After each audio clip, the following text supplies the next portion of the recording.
Okay. So good afternoon, one and all. Let's make a start on this, to be fair to Dan. I'm Dan. I love it if people introduce themselves rather than my finding words to make up about you. So if you'd like to tell us who you are, why you are, what you're going to do, and what you're going to tell us about, that would be fantastic. And in the meantime, let me just ask if people would like to add to their pin on the screens where they are. There are some people who are always desperate to know where people are. But Dan, all over to you, please. And good afternoon. Great. Thank you. For coming.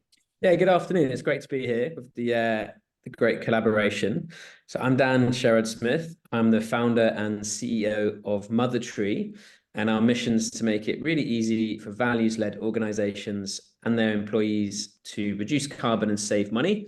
And we focus on pension banks and bills. Before this, I was on the founding team of Look After My Bills with the best ever deal on Dragon's Den. We saved the British public £127 million in 3 years.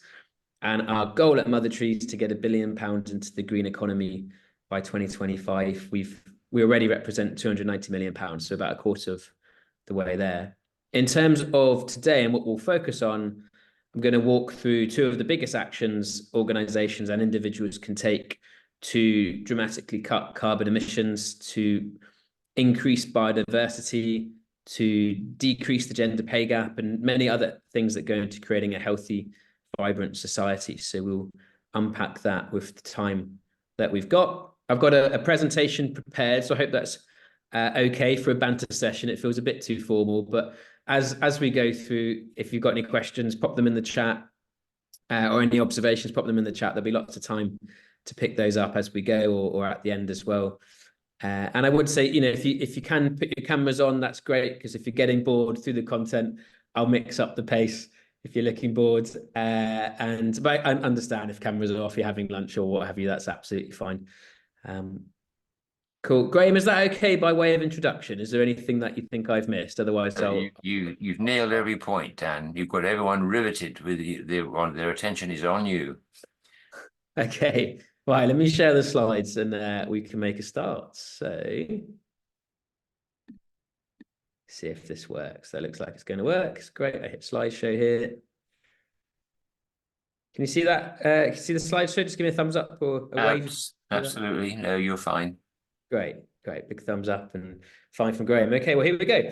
So, yeah, a bit of housekeeping. Obviously, cameras on if possible. Do stay on mute if you can. It just makes for a bit easier for others to hear.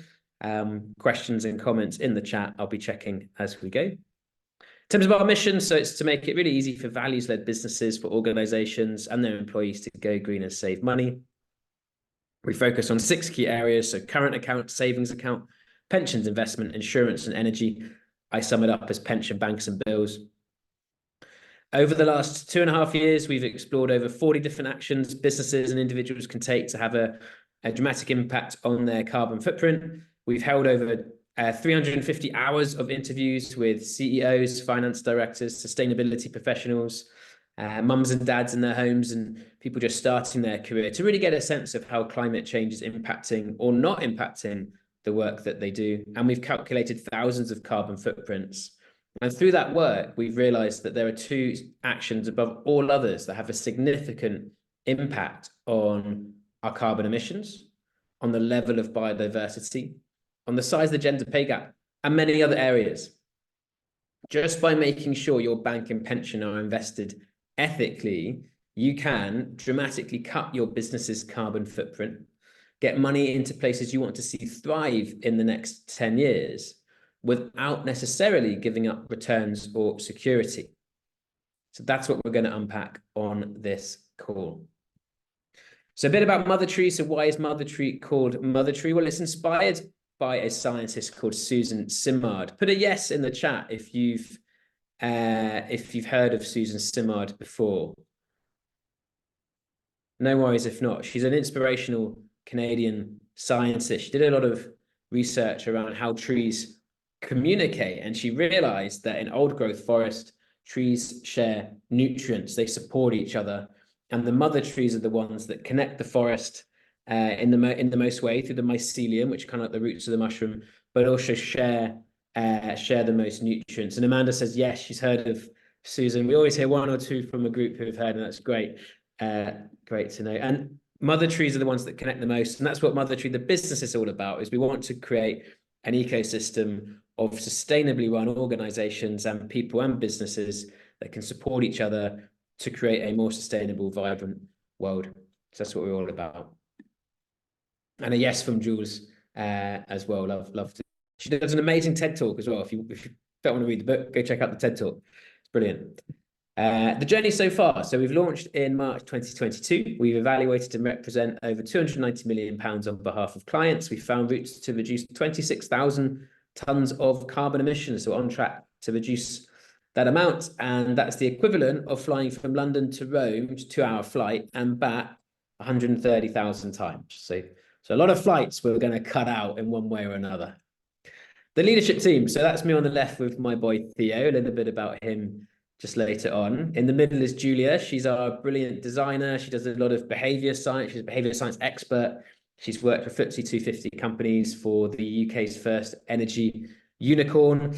And she's worked for artists like Eminem and Elton John. So she really brings a very diverse background and thought process to what we do is really important. And Craig Wallington is our Chief Operating Officer. He's also an award-winning accountant. He was recently voted one of South Africa's 35 under 35 top accountants. So he lives in Chiswick in London. So I guess they're supporting their expat community over there. In terms of me, so give you a bit of background on me. As I said, I was on the founding team of Look After My Bills. We switched energy for almost 800,000 UK households, got them better deals than the energy bills. Our dragons, if you're wondering, were Jenny Campbell and Ted Schiavone. And while I was working at Look After My Bills, my wife became pregnant. We've now got a 3-year-old son, Theo, who you can see in that picture. I need to update that picture. That's he looks very different to that image. But when she was pregnant, it really made me question where I was spending my time, and started thinking about what's the world going to be like for this child. We didn't know it was a boy back then. She was pregnant. We hadn't sort of spoiled the surprise, as it were. But what the world was going to be like in 30, 35 years for this child, and that'll be 2055. Nobody's planning for beyond 2050 from what I can see, these net zero plans on to 2050. And it was just a real shock to the system to start to think 30 years out and on the path that we're going. And at the same time, a thought from my childhood came back to me. So I grew up in Swansea, South Wales. It's a beautiful, well, on the edge of Gower, which is a beautiful part of the country. Golden sand, dramatic cliffs. And I remember sitting in a geography lesson at 12 years old, this is well over 20 years ago now, and realizing without dramatic change, we were going to lose this part of the world. Hearing about climate change for the first time, we're going to lose these beaches of the Gower within my lifetime. And I didn't know what to do about it then, but that thought stuck with me. When my wife was pregnant, I realized these kind of thoughts came together. And I left my comfortable job at Look After My Bills, and I started researching what has become MotherTree. We interviewed all sorts of people, spent hours just listening to them about how climate change is impacting their lives. And then Julia, who you saw on the slide above this, she came up with the idea of something called the Climate Challenge, which back then, this is almost 3 years ago now, was for groups of 8 people at a time. We ran 5 of these groups, and they took on 30 actions over 30 days to discover ways to live more sustainably. We did lots of the kind of classic things you'd see in blogs. We went vegan for the day. We got rid of single-use plastic. We looked at our carbon footprints, but 2 of the things really stood out consistently for the people who went through this, me included. The first time we did the challenge, I was one of the participants. We looked at where our banks are investing and where our pensions are investing. And it was shocking. 2% of my pension was going to BP and Shell. 1% was going to British American Tobacco. 1% to weapons. There was money in gambling. These are just things that I'd never choose to invest in. And yet every month, some of my hard-earned cash had been going there. And at the same time, I looked at Look After My Bills bank account. Look After My Bills were banking with Lloyds. Lloyds have put over £1 billion a year into fossil fuels since the Paris Agreement. In fact, it's almost close to 2 billion. It's a colossal amount of money going into fossil fuels. And so that's where we really focused MotherTree. We looked at what's the impact for businesses by holding cash with these banks and by putting money to certain pension funds. And the results were Shocking. We found that for most businesses and organizations, the biggest source of emissions is from where they keep their cash. And that's because of where the bank is lending money. The UK's big 5 banks, that includes Barclays, HSBC, Lloyds, NatWest, and Santander, and their affiliated brands like First Direct for HSBC, who I was with at the start of this journey, and Halifax for Lloyds, RBS for NatWest. These 5 banks in the UK put £29 billion into oil and gas in 2022. The 2023 figures are coming out pretty shortly. We don't expect it to be dramatically different. Amanda says, yes, but aren't the petrochemical firms gaming us, rebranding as renewable companies? Some of them are trying to, but Shell and BP rolled back on that commitment last year. They've said we're going for profit, not renewables. And our system, we'll get into this later on, but our system looks at what they're actually doing on the ground. So even if they're showing, you know, a green fluffy sign and saying we invest in renewable tech, we look actually what's going on with the money that's being lent. So we know definitively, is this money going to a fossil fuel project or a renewable project? So we pull back the greenwash, as it were. Great question there, Amanda. Thank you. So these 5 banks, 29 billion into oil and gas, and the world's 60 biggest banks, which includes the 5 that we just looked at, put 50 times more into fossil fuel expansion than the fossil fuel companies themselves. 50 times more. To put that another way, every pound that BP and Shell put towards fossil fuel expansion, that's not maintaining their activities, that's expanding their fossil fuel activities, the banks are putting in £50. In short, money is the oxygen that keeps fossil fuel burning. Bill McKibben, the Wall Street Journal journalist, sums it up best. And it feeds into the overall emissions of a company or an organization. We looked at Google. Google hold $130 billion in their bank account. What a great problem to have. It's for paying employees, for acquiring companies, for rainy days, for tax purposes, for funding AI, as we've seen recently. That money is held with just a few banks. And based on how those banks are investing, that money has a carbon footprint. And actually that carbon footprint is twice as big as all the other reported emissions that Google and Alphabet put out into the public domain. They report on their data centers. So all the data centers that are sucking all that energy in, they report on that. They're starting to report on their AI activities. And yet even with all of that, the bank emissions account for double all of their other activities combined. It's a very similar trend. We've looked at Netflix, Amazon, Disney, very similar trend. For Apple, when you include their cash, it puts their emissions up by 3.9 times, almost 4 times higher when you include their financed emissions. I don't know about you, I saw that brilliant video with Mother Earth meeting Tim Cook in the boardroom of Apple, and they're going through all the great initiatives Apple are doing, but they didn't mention the cash. They didn't mention the biggest source of emissions, the elephant in the room, the cash elephant in the Apple boardroom wasn't mentioned.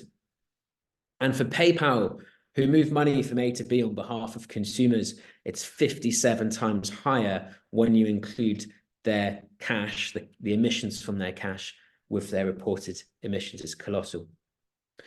For a typical UK company, so we thought, well, this is just big brands. They hold a lot of money for acquiring other companies. It's just big brands. This doesn't count for the typical UK company. We looked, the typical UK company is 10 employees based on ONS data and a carbon footprint of 75 tons. So that includes scope 1 and 2, which is their own activity, the energy they use, their employees' activity, but also this includes scope 3, which is their supply chain activity. And it's a cross section. So, you know, if it's in manufacturing, the emissions will be higher. If it's an online business, the emissions will be lower. About an average, as an average, it's 75 tons. Well, when you add in the banking emissions, it adds another 75 tons. It doubles the emissions. It's very, very similar impact to Google. It's astonishing that whether you have $130 billion in the account or you're the average UK company with 10 employees, very similar impact proportionally when it comes to the cash position. Here's a case study, Go Cardless. So Go Cardless, they're a UK-based online payment platform, a little bit like PayPal. They process £30 billion through their banks on behalf of customers. And they partnered with MotherTree to assess the carbon footprint from their cash and look at strategies to reduce it. And when we looked at the cash, their emissions grew by 30 times when we looked at the cash position. But the great news is they're now able to focus on their biggest impact in terms of carbon and make tangible changes that are reducing that carbon emissions, but also increasing money going into the business. It's actually doing better for the business. We'll go into how that happens a little bit later on. So we've seen the impact on carbon. When we looked at the wider impact on values, the results were just as stark. Because, of course, this isn't just a carbon emissions challenge. When I started MotherTree, I thought, well, we just have to reduce our emissions from about 50 billion tons to 0. But actually, we could do that and we'll still be in this mess. Biodiversity, if we don't stop biodiversity, our food stocks will fail. If we don't address poverty, we'll continue to cut down. It's a simplistic argument, but we'll continue to cut down trees for heat rather than for shade and for the biodiversity it provides. So it's a complexity of issues. And when we looked at these wider values, it's a similar trend to carbon emissions, because the banks that invest the most in carbon emissions continue to invest in areas that do not align to our values. Also for our local areas, we'll get into that later on as well from a council perspective. Barclays invested £6.7 billion into a company called JBS. JBS are a Brazilian company who are colloquially known as the world's biggest butcher. They were responsible in just a 2-year period, 2019 to 2021, for 75,000 acres of illegal deforestation in the Amazon. Illegal deforestation. And Barclays continued to put about £1 billion into that company every single year. Barclays know that it was illegal and they continue to do this. NatWest have been named in funding cluster munitions, illegal weapons that have been used in war zones. This is a study by Ethical Consumer. And HSBC are facing human rights scandals. HSBC, most of their profit comes from China. And when Hong Kong residents protested for their right to vote, pro-democracy protesters, something we take for granted here in the UK, our right to vote, when they protested for their right to vote, HSBC banned them access to their accounts. They lost access to their money because they said they wanted a vote. It's absolutely shocking to hear.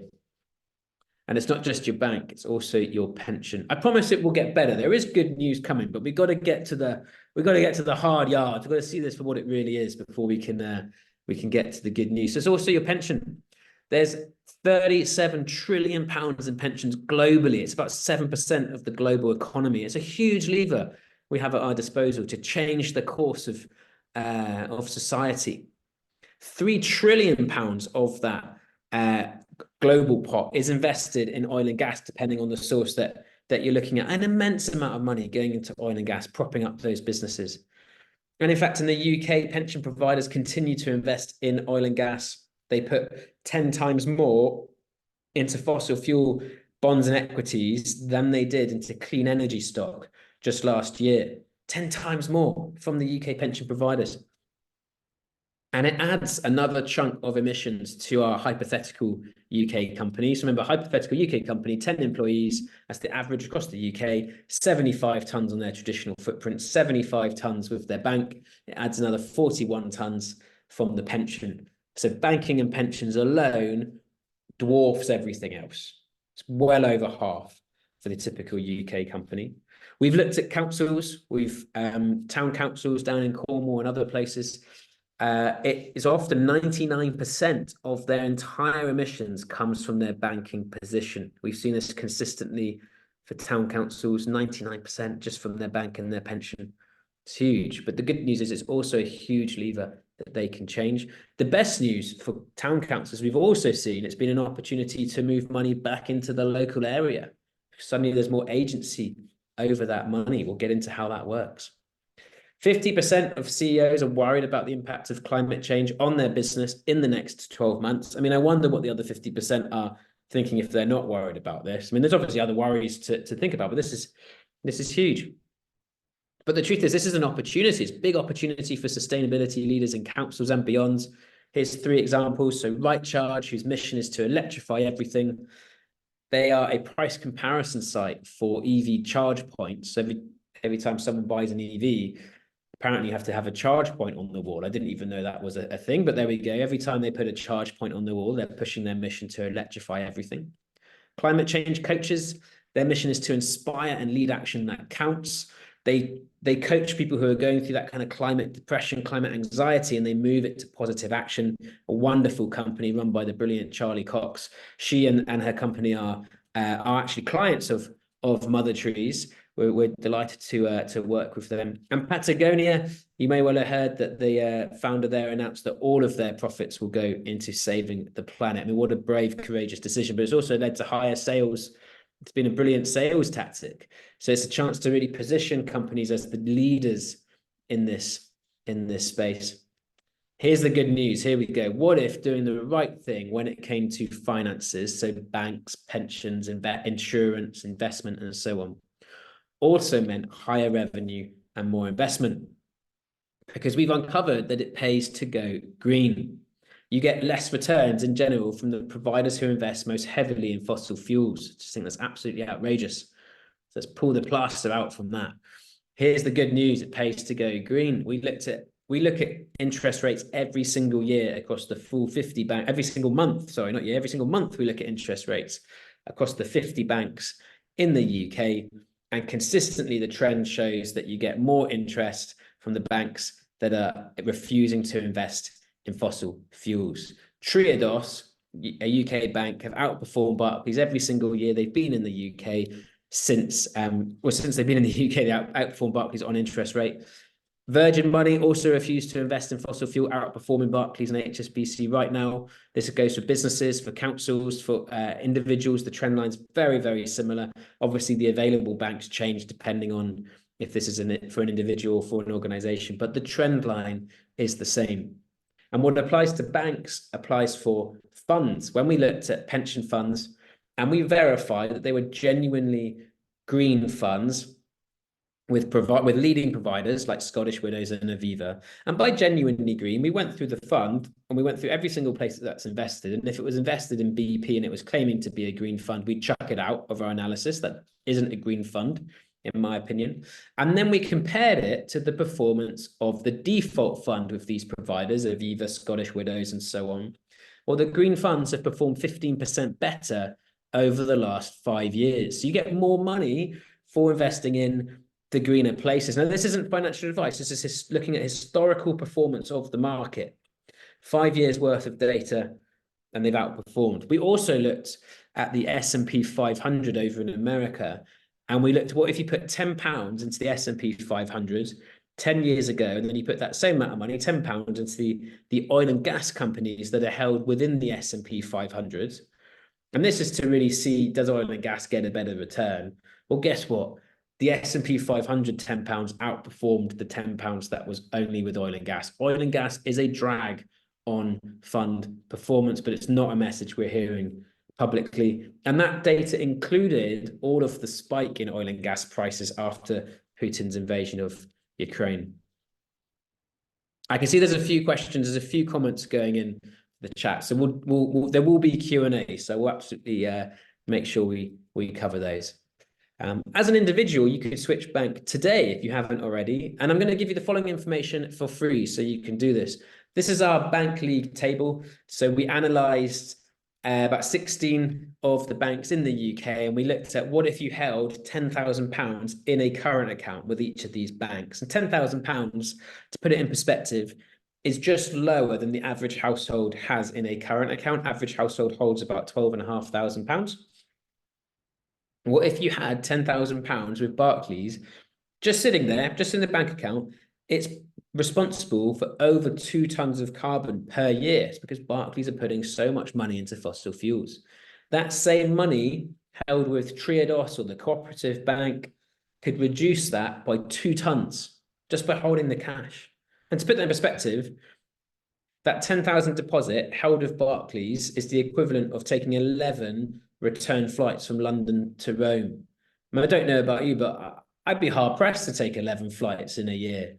It's a colossal amount. Or driving 10,000 miles per year, or the carbon absorbed by over 100 trees per year. So that's a big impact.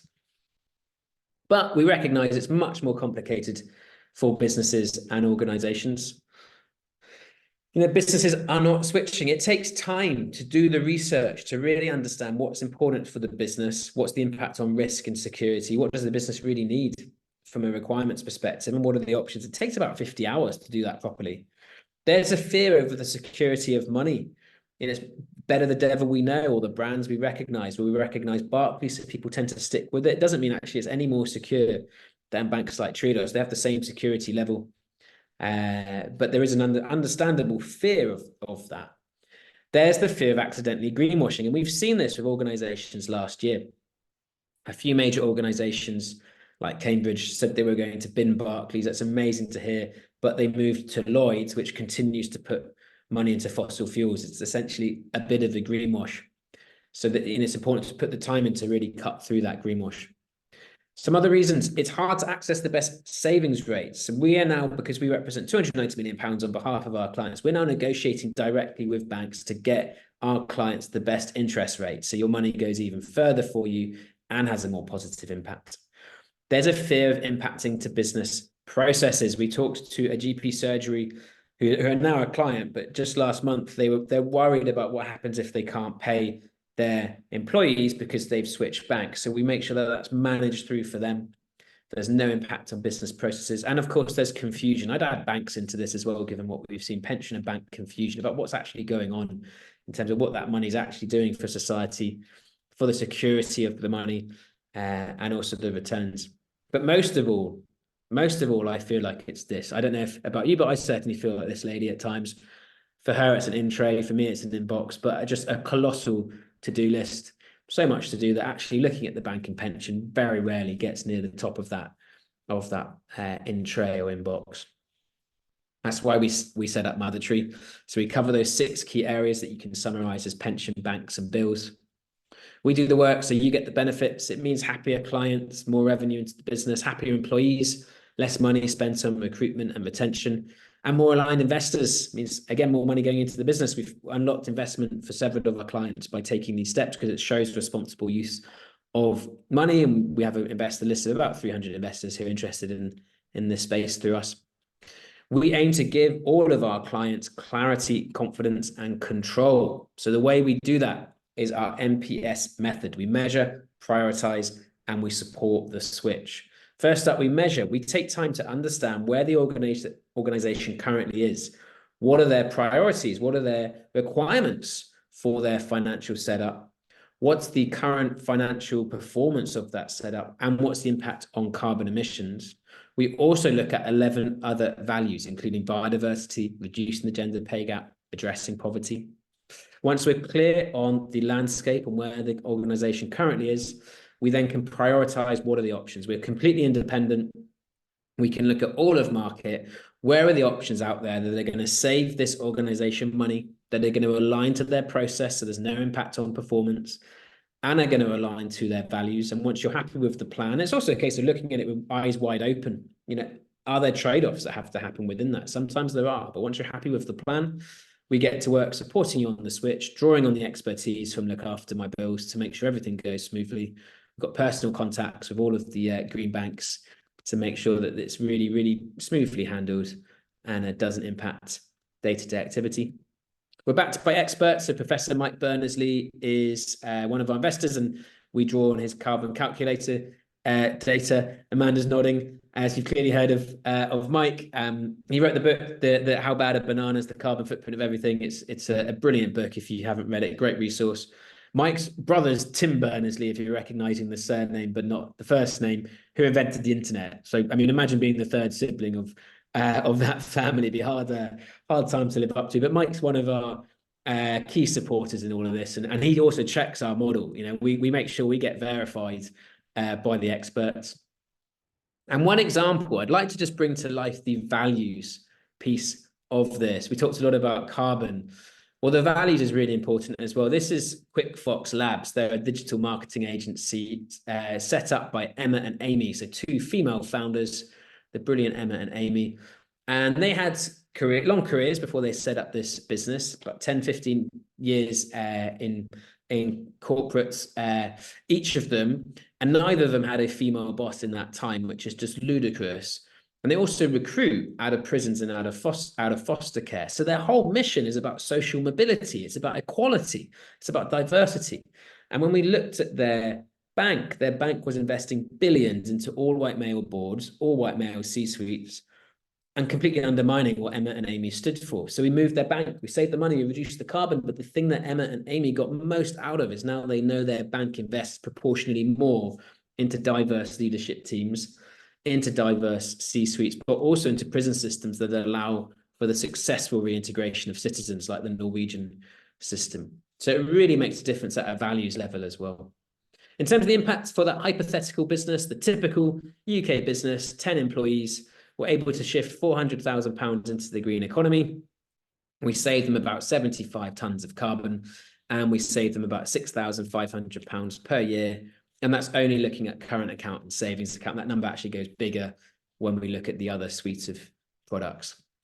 For our latest client, we saved them £30,000 last year, and we reduced their, well, it was this year actually, we wanted to save them, and we reduced their carbon by 450 tonnes, which would be their biggest one-off carbon reduction of all time. I mean, they're a architecture firm, 12 employees, so they're not going to sort of produce huge amounts of carbon through their own work. The supply chain will, because it's manufacturing. But the carbon that we saved them is the equivalent of the carbon absorbed by a small forest in a single year. So I'll leave you with this. If you want to maximize your company or your organization's footprint, then I'm going to send a link into the chat, which links to our carbon calculator. It's completely free to use. It takes 2 minutes and it allows you to calculate the impact of your bank and your pension in terms of what that's doing for your organization. And if it's not in a place that you're happy with, then get in touch and have a chat, and we'll see if we can make a difference on that. So the link is now in the chat, and I'll also send a link to the website, so you it'll link you back to that same form, but so you get the full information. Thank you so much for listening, and to Graham and Jules for making this happen. I do really appreciate it. There's lots of questions in chat, which is great, and observations, but also a hand up from Stuart, and I'd love to hear from someone else rather than my own voice. So we'll go to Stuart first. Thanks very much. Fascinating talk. I totally agree with everything you said. I've been trying to get Essex County Council to divest from fossil fuels. They've currently got £130 million invested in various fossil fuel companies. I don't think most of the people who have pensions with Essex County Council know about this. And even if they did, trying to get their money out of that pension, I think would be quite difficult. I've asked the head of the pensions for Essex to divest, and I was fobbed off with some they treat it as a freedom of information request and just sent a load of gibberish back. I'd written to the head of the LAPFF, the Local Authorities Pension Fund. I had no response from him. The only sort of feedback I get is that a lot of these pensions are now pooled. There's something like 5 big pension operators which deal with local authorities. And they say that they are just following the investment advice from their boys in the city, who seem to have a little checklist of what to invest in, and fossil fuels is on that list. And as far as I can tell, nothing really is going to change. Please help me. Yeah. I really hear you. It's a hard road at times, especially when you're getting the gibberish answers back, and the the sense of just the chaps in the city controlling things. Yeah. And it seems ridiculous that Essex County as a whole have declared a climate emergency. They set a net zero target, but they don't include their fossil fuel investments in any of this. It is ridiculous, and the net zero target can't be truly achieved without sorting out the pension. So I'm really with you on it, Stuart. There is hope. So Walthamstow Forest were, I think, the first council to divest from fossil fuels. And So there is absolute precedent here, and they're not the only one, but there's a link to the Walthamstow. And last Sorry. week, Bedford Council voted to divest, but whether they'll be able to or not, I rather doubt. So from what we've seen, it's absolutely possible. I mean, we've worked with companies to make that a reality. So it is absolutely possible. And partly it's understanding where are the key influencers within the council to make that happen. And if they're truly not up for change, that's actually probably the hardest barrier really, is convincing the key decision makers. But if you want to have a chat afterwards to see if we can't come up with who those are, you probably already know them, to be honest, Stuart. But if you want to have a chat afterwards, see what's the plan to take on them, then very, very open to that. Yeah, it's an important battle, Stuart. So I'm with you on it. Just conscious of time and lots of questions coming up. Okay. Well, and I hope that helps. Jules, your hand was up next. So over to you. Thanks, Dan. And I just want to say, what a wonderful presentation and great work. When I first was introduced to Dan and connected on LinkedIn, started having conversations, I used his tool to check out my pension, which is relatively small, 40 grand-ish in legal and general, I don't know. And I think it's about 20 tons per annum, which is a household's emissions, which was shocking to me. Our parish council has subsequently moved our reserves, our £30,000 current account, from Barclays to Unity Trust Bank, which is great. In terms of Stuart's point about pensions, that's a challenge we've all got here in the Great Collaboration, particularly with our regional pilot in East Anglia. And we will be joined this afternoon by Essex County Council Climate Change Partnership team. So we're engaging there. I think it was Platform London that actually set a precedent in the High Court about fiduciary duty. And fiduciary duty was always used as the reason I couldn't possibly divest from arms and tobacco and fossil fuels, because we've got a fiduciary duty to return to our participants in the pension. But that was overturned, and subsequently there have been some successes. So hopefully it's the the hole in the dam that will start a flood. My particular question for this group, and for Dan, I guess, because we are mostly a collection of town and parish councils, is I wonder, between us, throughout those 10,000 town and parish councils, how much money we might have respectively in our accounts and reserves and other investments, and what difference we could make. That might be a really interesting piece of work, just to survey now National Association of Local Councils and start to ask those questions. So I'm wondering if that's something you might be interested in participating in, Dan, in terms of research, or what we might be able to do together, with a bright university student. I know Mike Berners-Lee really well as well. I used his calculators for some other things. Can we collectively perhaps figure out how much we could move and what difference it would make? I love that idea, and the short answer is yes, I'm up for exploring that.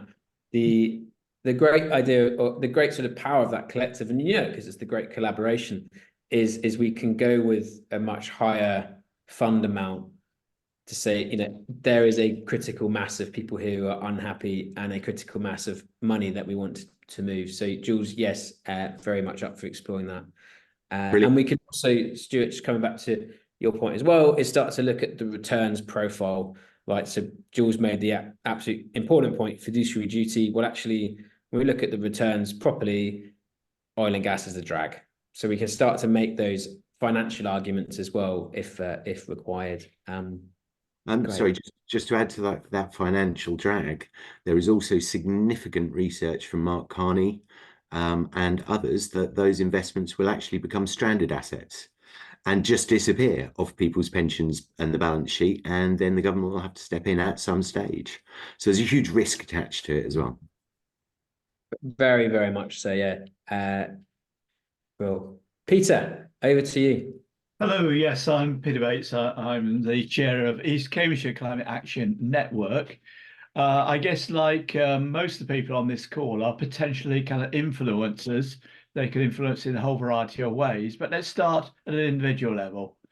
As I understand, having a quick look at your website, you can actually help kind of individuals. Okay, I have money to spend, or I have pensions.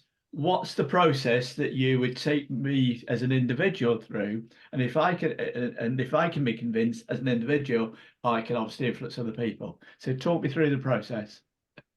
Yeah, so it's what we call our MPS process. So that's measure, prioritize, switch. So first up, we'd measure where you currently are as an individual or as a business. What's important to you in terms of the current things you're using. We'll look at pension, banks, and bills. So what are you using the bank for? Some, has it got travel insurance? Has it got a particularly good interest rate, etc.? What's the financial performance of those? So, what's your interest rate? What's the pensions return? What's the risk profile? Those kind of things. And then what's the impact on carbon? So where are you currently performing in terms of carbon emissions, as well as those broader values if you choose to bring those in. And once we're clear on the baseline, that's the measurement phase, we move to prioritize. We look at all of market for pension, banks, and bills. We're completely independent. We don't take any commission, any money from that side.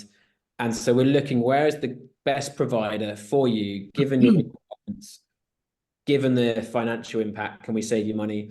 Given the carbon impact, can we reduce carbon? And given that alignment to your other values, for instance, can we get more money going to biodiversity? We then work with you on that plan. So often that's a few iterations because there's other questions. We absolutely welcome that. We'll give you a report. It's a 30-page report. Don't worry. The first page is just the key recommended actions. The next 29 pages are our workings. So we encourage people to interrogate, to challenge. We love that because we want to give you the confidence and the control to make an informed decision. And once you're happy with the plan, we get to work supporting you on the switch. We have contacts with, as I said, all of the green banks in the UK, all of the green energy providers, most of the pension providers. And so we're working then with them and you to make sure that the switch goes smoothly, everything goes to plan, and you don't have to spend hours on the phone to, British Gas or whoever it is sorting it all out. So that's that process, Peter. Okay, so how do you charge for that service? Yeah, we do. So that keeps us completely independent. Costs start at about £100 a month. For the average business, it's about £5,000 per year or about £400 per month, depending on how you want to cut it. So £100 a month for an individual is quite an expensive for the process. It is, and that's why we make as much as what we can do for free online. So you'll see the money carbon calculator completely free. You'll see the bank league table, which I presented earlier, completely free. So as much as we can do, we try and give back. Obviously, we got a business to run, and for us, it's about impact. So the money we make, it goes back into that sort of positive spiral, making sure we're having more positive impact with other businesses and individuals. And you can prove that I can get a return on investment on £100 a month charge. Yes. So what we always Return on investment. Yeah, as much as we possibly can, we aim to get you that in year one. But we've that has happened in year two at some points, so the money's come back in year two. But for most clients, we're seeing a return within about 6 months. Okay, and you've got the evidence to back that up. Yeah. Okay. So how do I contact you? Great question. So you got the website on the chat. I'll also put my email address if people want to. And also, if we don't get to all the questions, as Connor's got 10 minutes left, do feel free to shoot me an email address. I guess Graham and Jules, maybe there'll be a follow-up or something with my details in case people miss it. Graham's nodding. Great. So yeah, Peter, lots of ways. LinkedIn as well. I think I'm the only Dan Sherrard-Smith, so do feel free to reach out on LinkedIn. Okay, great. Thanks. Cool. Kirsten, over to you. I'm turning everything back on. Sorry. Hi. I am actually here from Cambridge Carbon Footprint. I'm a trustee there, and I'm a trustee in a few other charities too. My question is about supply. So I have had conversations regarding investments and various banking things. And the answer comes back that if you are looking in the ESG sector or trying to do exactly what you're saying, there's too much money chasing too few companies to invest in, which increases the risk and increases the volatility. So as a trustee, obviously, you know my duties. I have to make sure everything is absolutely above board and fine. Help. What's your take on that? So we've heard this story, but we're not seeing the reality bear up.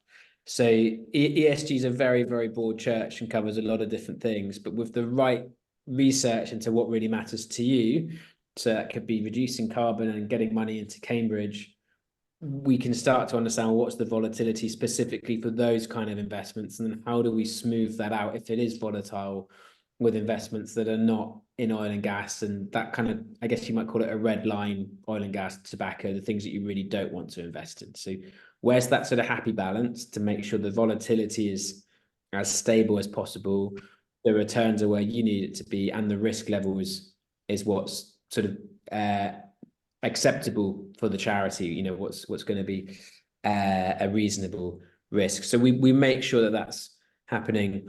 I'm not seeing a bottleneck yet on cash going into these places, and we're reviewing the markets more than every month in terms of that sense, and we've got models that are reviewing it every second, but that's too much detail. I think this is one of those arguments that people put out that's a little bit like fiduciary duty, where it's kind of like there's a bit of a curtain, you know, you do your job, I'll do mine type argument. But I'm not seeing that bear up yet. Obviously, if everybody chose to switch, yes, there would be a bottleneck that would produce too much volatility. But we're still in that very early stage where the people who get this are taking action, but it's that sort of bell curve of action, and we're not even close to the mass yet. Okay, thank you. Sounds like I'm being yes, not necessarily given the full disclosure on that. So thank you. And it's tough, right? Because there's a lot of people looking at a lot of different areas. So it's hard to get to the accurate conclusion. And the most important thing as a trustee of a charity is to make sure the charity's got the stable, secure footing for its cash. So I really get it. I really get it. And a lot of our research for charities, we work with Keep Britain Tidy, as an example, lots of charities like the UK, a lot of our research goes into making sure that volatility doesn't happen, so that if they do choose to move their cash, it's still safe. Thank you. Because obviously, yes, the most crucial thing is, I mean, the charity market for you, just the same as the councils, must be a huge one on the basis we all care about what we do. So it's a balancing act. Anyway, I'll let somebody else come in. Thanks. Yeah. Amanda, over to you. I think I just about populated the chat box, so I just thought I would prioritise my own contributions in chat to make it easier, and that was to say many councils, I won't say most because I don't have the data to be accurate, but many councils bank with Unity Bank, and there was a particular massive switchover in recent couple of years, really since COVID. And I just wondered if you could confirm for us that switching to Unity Bank in itself is something that we can all. I don't want to recommend a particular bank. I just want to know that having switched to Unity, we will have improved our footprint. And I guess what I'm also saying there is, given that many other councils have done it, it's a bit like a low-hanging fruit. We may have. It may just be coincidence that we've moved to Unity. It might be that we haven't moved for this reason, but it may be that our sector of parish and town councils have achieved it through doing that switch recently. Yeah, I was just trying to look on my second screen. So Unity Bank are okay. Like they're not the sort of best in class when it comes to carbon, but they're absolutely not a kind of Barclays or a HSBC. So it's a decent move. What I would say is, if Unity Bank's working for you, then you're in a good place. But if you were really like, actually, we really want to make sure we're optimized for carbon and returns and so on, then it might not be Unity Bank. There might be another one out there. but they are particularly good for charities and councils. So from a functionality perspective, yeah. So it's a trade-off, isn't it? In terms of your values, your priorities, what you're trying to achieve, and it's never just about maximising the if you like the carbon footprint or greenhouse gases footprint. So I get that. And my other quick selfish question or self-interested question was, have you come across Redwood Bank? And do you have a list of the banks that as possible to look up on your website? Because then I can go look it up. Yes, so yes to both, although the ones on the website are sort of top 20. So there's about 50 banks in the UK. We look at all of them. The ones on the website we've done the most research on, because those are the ones that we've looked at most often for clients. So we're happy to publish that. Sometimes with the smaller banks, as an example, there's a little bit more, they're quicker to change their policies. Right, and so they take a little bit more management to make sure the data that we're putting out is as up to date as possible. And what we do with clients is also make sure anytime a bank shifts position, we're able to take advantage of that. So, as an example, if a bank was purchased by a hedge fund, well, we wouldn't, and that hedge fund starts to invest in fossil fuels. Well, we'd want to make sure our clients know about that and can take informed action if they wanted to stop being with that bank. And then the final thought for all of us really is around councils. Almost all councils have got an investment policy, unless it's like some of my little councils where they haven't got enough. If they've got just maybe £4,000 or £5,000 a year, then they're not going to be looking very much at an investment policy. But most of us have got an investment policy, and we usually look to the model policies available by NALC, SLCC, etc. And I'm just wondering whether we could all work with you and maybe have a look at reviewing the model investment policy, so that as a sector, that's something that the great collaboration could then impact on, with one move creating multiple connections and benefits. Love that idea. Yeah, very open to exploring that. We've written lots of investment policies for various charities over the past few years. So yeah, very happy to explore that, Amanda. Great idea. Cool. 2 minutes left. Graham, what's the sort of, should I answer a couple on the chat, or should I hand back to you? How would you like to manage? I blather my way through to some conclusion, and I welcome the opportunity now to say thank you, Dan, slightly. Because I found with these banter sessions that we get people who scare the living daylights out of you with some of the stories, whether it be about water pollution or sewage, or the trees are all dying, or there aren't any insects left. And now you've come along and said, oh my God, everything's wrong in the world of financial systems and this, that, and t'other. And then there's this tiny little sliver of hope at the end of your presentation saying, we can get you out of this. So phew. And in much the same way, there's other slivers of hope elsewhere, in that people are turning rivers around, but no one seems to be turning the sewage companies around yet. But never mind, there's always hope. So you've fallen into the wonderful trap of taking us into the depths of despond and then lifting us back out again.